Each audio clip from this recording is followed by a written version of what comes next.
Hello and welcome. This is Varun, Technical Advisor, Design and Prototyping, and Educational Consultant for Tutormatch.com.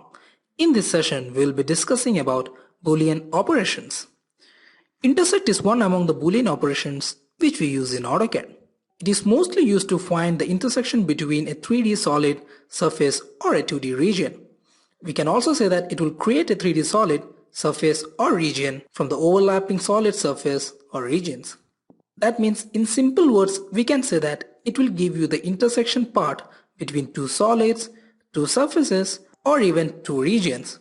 Now let's see the intersect option in the software. Consider I have a rectangle which is drawn like this. Let me draw another circle. From this point, I will make it towards here.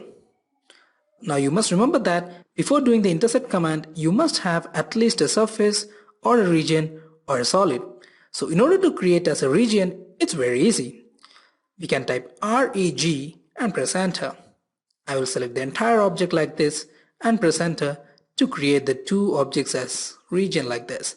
You can come over to your visual style and change your visual style from 2D wireframe to shaded like this to check whether you have got your region or not.